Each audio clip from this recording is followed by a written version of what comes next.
Guys welcome back to our channel. అందరూ ఎలా ఉన్నారు? బాగున్నారా? నేను బాగున్నాను ఫ్రెండ్స్. ఈ రోజు మళ్ళీ ఒక మంచి వీడియోతో అయితే మీ ముందున్నాను. ఈ రోజు కూడా మళ్ళీ నేను డైలీ బ్లాగ్ని షేర్ చేస్తున్నాను ఫ్రెండ్స్ మీకోసం.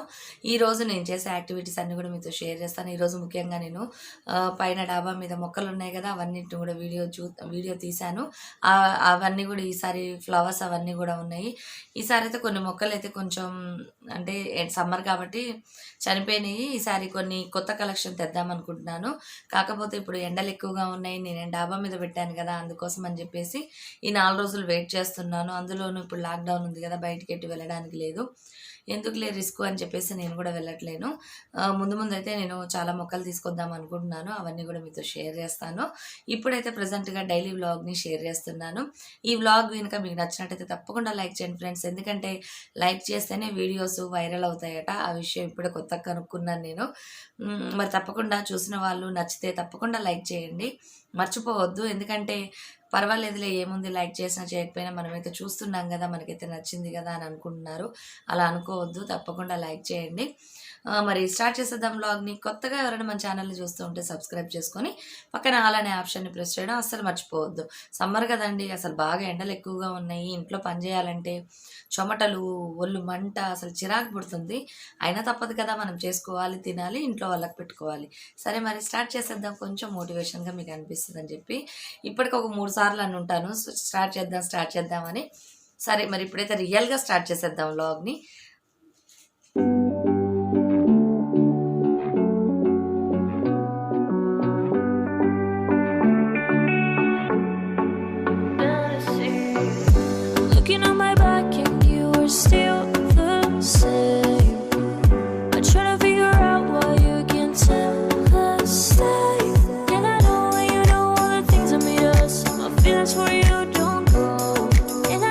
ఈరోజు చాలా టేస్టీగా ఉండే ఒక పల్లీ చట్నీ రెసిపీని అయితే షేర్ చేస్తున్నాను ఫ్రెండ్స్. ఇది చాలా ఈజీగా చేసుకోవచ్చు. ఒక ప్యాన్ పెట్టుకొని దాంట్లో కొంచెం ఆయిల్ వేసుకోవాలి. పల్లీలు, పచ్చిమిరపకాయలు 2 కూడా ఒకేసారి మనం నూనెలో సిమ్లో పెట్టుకొని ఫ్రై చేసుకోవాలి. పల్లీలు, పచ్చిమిరపకాయలు ఒకేసారి వేగుతాయి, కానీ సిమ్లో పెట్టుకొని ఫ్రై చేసుకుంటేనే మంచిగా వేగుతాయి.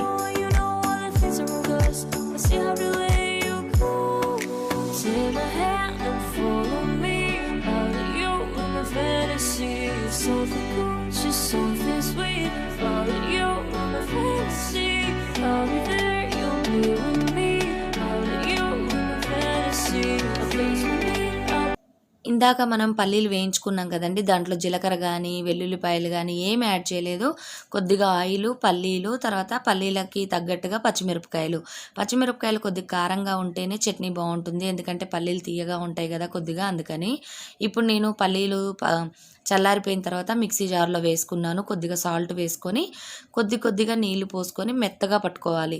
ఎందుకంటే మనం పొట్టుతో పాటు చేస్తున్నాం కాబట్టి ఇంకా కొంచెం మెత్తగా పట్టుకోవాలి. పొట్టుతో పట్టాం కదా, మరి ఒగరుంటాయేమో అని అనుకుంటారేమో. ఏముండదండి, చట్నీ చాలా టేస్టీగా ఉంటుంది. మనం ఇందులో చింతపండు కానీ అలా ఏమీ వేయట్లేదు. ఒక్కసారి ఇలా ట్రై చేసి చూడండి, చాలా బాగుంటుంది. చట్నీ చూసారు కదా, మెత్తగా కొంచెం గట్టిగా పట్టుకుంటే మనం నిలువ ఉంచుకున్న టేస్ట్ మారకుండా బాగుంటుంది. ఇప్పుడైతే చట్నీలోకి తాలింపు నేను కొద్దిగా ఆయిల్ వేసుకొని తర్వాత తాలింపు గింజలు, ఇంగువ, ఎండుమిర్చి, తర్వాత కరివేపాకు అంతే వేసుకోవాలి. చట్నీలోకి మనం ఫ్రిడ్జ్లో పెట్టుకునే దాంట్లోకి తాలింపు వేసుకోవద్దు. మనం వాడుకునే దాంట్లోకి మాత్రమే తాలింపు వేసుకోండి. ఆ తాలింపు ఉంటుంది కదా, మనం ఇంకా కొంచెం ఎక్స్ట్రా తాలింపు వేసుకొని దాన్ని ఒక డబ్బాలో పెట్టుకొని ఫ్రిడ్జ్లో పెట్టుకోవాలి విడిగా. మీరు ఎప్పుడు చట్నీ కలుపుకోవాలి, పల్చగా చేసుకోవాలనుకుంటే కొంచెం తాలింపుని యాడ్ చేసుకుంటే బాగుంటుంది. ఇది చాలా బాగుంటుంది. తప్పకుండా ట్రై చేయండి ఫ్రెండ్స్ ఈ చట్నీ రెసిపీని. అలానే ఎలా వచ్చింది ఏంటి అన్నది కూడా కింద కమెంట్ సెక్షన్లో షేర్ చేయండి. చాలా సింపుల్గా చాలా బాగుంటుంది. ఈరోజు ఇంకొక రెసిపీని కూడా షేర్ చేస్తున్నాను. ఇక్కడ పొటాటోస్ చూస్తున్నారు కదా, అలానే బెండకాయలు కలిపి ఒక ఫ్రై చేసుకుంటే చాలా బాగుంటుంది. చాలామంది పిల్లలు బెండకాయ కర్రీ తినరు కదా, అలాంటి వాళ్ళ కోసం అనమాట. ఇక్కడ నేను ఒక 1/2 కిలో బెండకాయలు తీసుకున్నాను. ఒక 1/2 కిలో పొటాటోస్ తీసుకున్నాను. వాటిని పీల్ తీసుకొని ఈ విధంగా కొంచెం పెద్దగా కట్ చేసుకోవాలి. ఈరోజు నేను మీకు మామిడికాయ పులిహార కూడా వీడియోలో షేర్ చేస్తున్నాను. ఈ రెసిపీస్ని తప్పకుండా ట్రై చేయండి. ఎందుకంటే ఎప్పుడు మనం చింతపండు పులిహార చేసుకుంటూ ఉంటాము. ఇప్పుడు సమ్మర్ కాబట్టి మామిడికాయ పులిహార ట్రై చేయండి. కొంచెం వేడి చేస్తుంది, కాకపోతే మధ్య మధ్యలో అలా కూడా చేసుకుంటే హెల్త్కి కూడా మంచిది. ఎందుకంటే సీజనల్ ఫ్రూట్స్తో చేస్తున్నాం కాబట్టి. చూసారు కదా, ఇక్కడ పుల్లగా ఉన్న మామిడికాయలు తీసుకున్నాను. ఇది మనం ఒకేసారి పేస్ట్ లాగా చేసుకొని ఫ్రిడ్జ్లో స్టోర్ చేసుకుంటే మనకి ఎక్కువ రోజులు, అంటే ఒక 1 మంత్ వరకు కూడా నిలువ ఉంటుంది. కాకపోతే ఉప్పు వేసుకొని ఉడికించుకోవాలి. ఆ పేస్ట్ని మనం ఫ్రీజర్లో పెట్టుకుంటే మనం ఎప్పుడు కావాలంటే అప్పుడు చింతపండు పులుసుని ఎట్లయితే వాడుకుంటామో సేమ్ అలానే మామిడికాయ పేస్ట్ను కూడా వాడుకోవచ్చు. ముందుగా ఇక్కడ పుల్లగా ఉన్న మామిడికాయల్ని నేను పీల్ తీసుకుంటున్నాను. అలానే ఇందాక బెండకాయలు కూడా కట్ చేసి పెట్టాను. పుల్లటి మామిడికాయ చూసి తన్మయ్ అయితే ఒకటే గోలండి, మామిడికాయ తింటాను అని చెప్పేసి. కాకపోతే తనకి కొబ్బరి మామిడికాయ అంటారు కదా, లావుగా ఉంటుంది, అది ఇష్టం అనమాట. ఈసారి మా వారు ఏంటంటే తన్మయ్య అడుగుతా ఉందని చెప్పేసి ఆ మామిడికాయలు కూడా తీసుకొచ్చారు. ఇప్పుడు అవి కూడా పీల్ తీసాను. చూసారు కదా, ఇవి చాలా తీయగా ఉన్నాయి. స్టార్టింగ్లో అయితే రేట్ ఎక్కువ ఉన్నాయి, కానీ ఇప్పుడు రైతు బజార్లో కొంచెం పర్వాలేదు. చూసారు కదా, టెంక కూడా ముదరలేదు అనమాట, కానీ తీయగా ఉంది కాయ.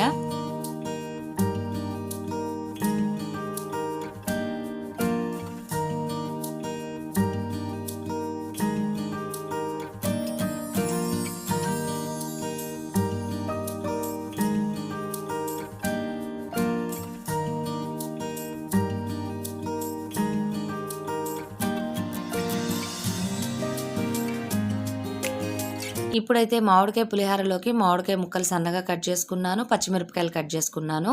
అలానే ఇప్పుడు ఉల్లిపాయలు, పచ్చిమిరపకాయలు, మనం బెండకాయ కర్రీ అనుకున్నాం కదా, దానికోసం అనమాట. బెండకాయ కర్రీలోకి కూడా మనం ఉల్లిపాయ తక్కువ వేసుకోవాలండి, ఎందుకంటే తీయగా ఉంటుంది. పొటాటో కూడా ఉంటుంది కాబట్టి కొంచెం తక్కువగానే వేసుకోవాలి. చూసారు కదా, పచ్చిమిరపకాయలు, ఉల్లిపాయలు, పొటాటో పీసెస్, అలానే బెండకాయ ముక్కలు. ఇవేమో పప్పుచారు పెడదాం అనుకుంటున్నాను, అందుకని అందులోనూ ఈరోజు అన్నీ కొద్దిగానే చేస్తున్నానండి. ఇక్కడ మామిడికాయలని కొంచెం వాటర్ పోసుకొని ఉడికించుకోవాలి ఉప్పు వేసుకొని. తర్వాత ఇక్కడ నేను ప్యాన్లో ఆయిల్ వేసుకుంటున్నాను. దీనిలో ఇప్పుడు ఇందాక మీకు చూపించాను కదా, ములక్కాయలు, క్యారెట్, అవి పప్పుచారులోకి విడిగా ఉడికించుకున్నాను. కొద్దిగా వాటర్ పోసి ఉప్పు వేసుకొని ఉడికించుకొని మనం పప్పుచారులో యాడ్ చేసుకుంటే ముక్కలు మెత్తగా ఉంటాయి. ఇప్పుడు బెండకాయ ఫ్రైలోకి నేను ప్యాన్ పెట్టుకొని కొద్దిగా ఆయిల్ వేసుకున్నాను. తాలింపు గింజలు, తర్వాత ఉల్లిపాయలు, పచ్చిమిర్చి, కరివేపాకు వేసుకొని వేయించుకున్న తర్వాత బెండకాయ ముక్కలు వేసుకొని కొద్దిగా సాల్ట్ వేసుకొని ఉడికించుకోవాలి. మనం ముందు తాలింపులో బెండకాయ ముక్కలే వేసుకోవాలండి, ముందు పొటాటో ముక్కలు వేసుకోవద్దు. ఎందుకంటే బెండకాయలో జిగురు ఉంటుంది కదా, అందుకని కొంచెం ఉడకడానికి టైం పడుతుంది. ఆయిల్ కూడా కొద్దిగా ఎక్కువ వేసుకొని చేసుకుంటే ఫ్రై అనేది బాగుంటుంది. ఇప్పుడు నేను పులిహార కోసం అన్నాన్ని చల్లారపెట్టి దీనిలో నేను కొంచెం పచ్చి ఆయిల్, అంటే మనం సన్ఫ్లవర్ ఆయిల్ వాడుతూ ఉంటే సన్ఫ్లవరు, లేదు అంటే పల్లి నూనె ఏదైనా సరే వేసుకోవచ్చు. అలానే ఇందులో పసుపు, కొంచెం సాల్ట్ వేసుకొని వేడన్నంలో ఈ విధంగా పట్టించి ఉంచుతున్నాను. ఇది వెనకట వాళ్ళు బాగా చేసేవాళ్ళు. ఇప్పుడు మనం అన్ని తాలింపులో వేసేసి మనం కలిపేసుకుంటాం, దానికంటే కూడా అలా టేస్టీగా ఉంటుంది. అలా ట్రై చేసి చూడండి. ఇప్పుడు బెండకాయలు కొంచెం ఉడికినవి, ఉప్పు కూడా వేసి కొద్దిసేపు ఫ్రై చేసుకున్నాక పొటాటోస్ వేసుకోవాలి. ఎందుకంటే బెండకాయలు ఆల్రెడీ కొంచెం ఫ్రై అయినాయి కదా, ఇక అందుకని పొటాటోస్ కూడా వేసి మూత పెట్టేశాను. నెక్స్ట్ ఇక్కడ మామిడికాయ మనం ఉడకబెట్టుకున్నాం కదండి పచ్చిది, కొంచెమే వాటర్ పోసి మెత్తగా మామిడికాయలు ఉడికేంత వరకు ఉడికించుకొని కొద్దిగా సాల్ట్ వేసుకోవాలి దాంట్లో. దాన్ని మెత్తగా మ్యాషర్తో మ్యాష్ చేసుకుంటే మనకి పేస్ట్ లాగా అయిపోతుంది. ఇప్పుడు దాంట్లో మనం ఇందాక ఫస్ట్ మనం పసుపు, ఆయిల్ వేసుకున్న అన్నంలో కొంచెం నేను ఈ పేస్ట్ వేసాను. కొద్దిగా వేసి కలుపుకోండి, లేదంటే పుల్లగా అయిపోతుంది. చూసారు కదా, పొటాటో పీసెస్ కూడా ఉడికిపోయినాయి. దీంట్లో పసుపు, అల్లము, కొద్దిగా మసాలా కారం వేసుకొని, లేదంటే మనం మ్యాగీ మసాలా కానీ ఏదైనా వేసుకోవచ్చు. సేమ్ మనం బెండకాయ ఫ్రై ఎలా చేసుకుంటామో ఇంచుమించు అలానే చేసేసుకోవాలి. నెక్స్ట్ ఇక్కడ నేను పులిహార కోసం తాలింపు చేస్తున్నాను. చూసారు కదా, ఇప్పుడు బెండకాయ ముక్కలు ఉడికిపోయినాయి, పసుపు కూడా వేసాను. అడుగంటకుండా చూసుకుంటూ ఉండాలి, ఎందుకంటే బెండకాయకి జిగురు ఉంటుంది, అలానే పొటాటో అతుక్కుపోతూ ఉంటుంది, అందుకని కొద్దిగా ఆయిల్ వేసుకోవాలి. ఇక్కడ నేను సేమ్ మనం పులిహారకి ఎలా అయితే తాలింపు పెడతామో సేమ్ అలానే పెట్టాను. తర్వాత పసుపు వేసాను కొంచెం దీంట్లో, ఎందుకంటే మనం అన్నంలో కలిపినా కూడా తాలింపులో కూడా కొద్ది పసుపు వేసుకోవాలి.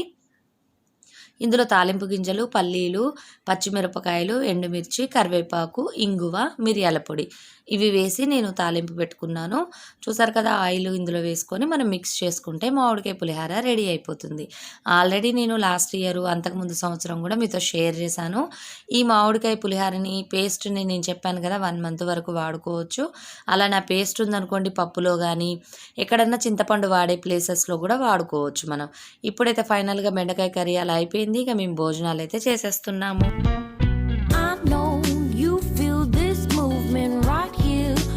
Just be vibing, reaching for something within you. I know you feel this movement right here.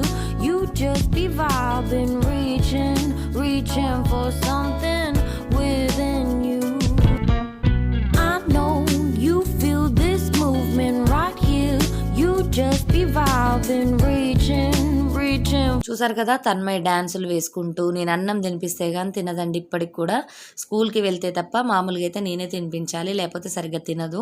ఇప్పుడైతే ఐస్ క్రీమ్ తింటుందన్నమాట. అన్నం తిన్నాక డెజర్ట్ తినడం, స్వీట్స్ తినడం ఇవి బాగా అలవాటు తన్మయ్యకి. నెక్స్ట్ ఇక్కడ నేను ఆఫ్టర్నూన్ వచ్చేసి స్వీట్ కార్న్ ఉన్నాయండి. మార్నింగ్ ఇప్పుడు మనకి లాక్డౌన్ స్టార్ట్ అయిపోయింది కదా, మనం ఏం తెచ్చుకోవాలన్నా కూడా కంపల్సరీ ఉదయం పూటే తెచ్చుకోవాలి. లేదు అంటే ఇక మనకి తిండికి సంబంధించిన ఐటమ్స్ ఏమీ దొరకవు బయట. అందుకని మనకి ఇంతకుముందు అయితే కొంచెం లేట్గా లేసేవాళ్ళము, ఇప్పుడు అలా కుదరదు కదా. కంపల్సరీ ఇన్ టైంలో వెళ్తేనే అన్నీ దొరుకుతాయి. ఈరోజు స్వీట్ కార్న్ తీసుకొచ్చారు కదా, కొన్ని అయితే ఉడకపెట్టాను నేను. ఇవి పచ్చివి ఇంకా అలానే ఉండిపోయినాయండి. వీటిని మనం ఫ్రిడ్జ్లో పెట్టుకున్నా కూడా సప్పగా ఉంటాయి. అందుకని నేను వీటిని ఈ కార్న్ది మిషన్ ఉంది కదా, దీంట్లో నేను కార్న్ సీడ్స్ అన్నీ కూడా విడివిడిగా చేసుకొని వీటిని డబ్బాలో పెట్టుకొని ఫ్రీజర్లో పెట్టేసుకుంటాను. అప్పుడు ఎప్పుడు కావాలంటే అప్పుడు. తన్మయ్యకి ఏంటంటే ఒక్కొక్కసారి ఈవినింగ్ తినబుద్ధి అవుతుంది. ఇంతకుముందు అయితే బయటికి వెళ్ళి తెచ్చుకునే వాళ్ళం, ఇప్పుడైతే తెచ్చుకోవడం కుదరదు కదా, అందుకని ఫ్రిడ్జ్లో స్టోర్ చేశాను. ఇది నేను మీషోలో తీసుకున్నానండి. కాకపోతే ఏంటంటే ఈ కార్న్తో పాటు పక్కన పొట్టంతా కూడా వచ్చేస్తుంది. అందుకని నేను వీటిని మళ్ళీ వాష్ చేశాను. పొట్టంతా పైకి తేలుతుంది కదా, దాన్ని తీసి అప్పుడు ఈ కార్న్స్ని పక్కన పెట్టుకొని డబ్బాలో పెట్టి స్టోర్ చేసి ఫ్రిడ్జ్లో పెట్టేసుకున్నాను, డీప్ ఫ్రిడ్జ్లో. అలా కాకుండా మనం చాకుతో కూడా కట్ చేసుకోవచ్చండి. చాకుతో కట్ చేస్తే ఇంకా బాగుంటుంది. ఇట్లా పీల్ అంటే సన్న నూకలాగా రాకుండా నీట్గా ఉంటుంది అనిపించింది. కాకపోతే మిషన్ కూడా పర్వాలేదు, బాగానే ఉంది అనిపించింది నాకు. కావాలంటే మనకి ఇప్పుడు రేట్లు కూడా తక్కువ ఉన్నాయండి. అమెజాన్లో వాటిల్లో కూడా దొరుకుతున్నాయి. కొంచెం ఈజీగానే ఉంది పని అని అయితే అనిపించింది నాకు. ఎలా ఉంది ఫ్రెండ్స్ ఈ వ్లాగ్? నచ్చిందా మీకు? నచ్చినట్టయితే తప్పకుండా లైక్ చేస్తారు కదా. లైక్ చేశారా లేదా? చేయకపోతే ఒక్కసారి మళ్ళీ లైక్ చేసేసేయండి. ఇంతే ఫ్రెండ్స్ ఈ వ్లాగ్. మరిన్ని మంచి వీడియోస్తో మరిన్ని మంచి వ్లాగ్స్తో మేము ముందుంటాను. Bye bye, see you, have a nice day.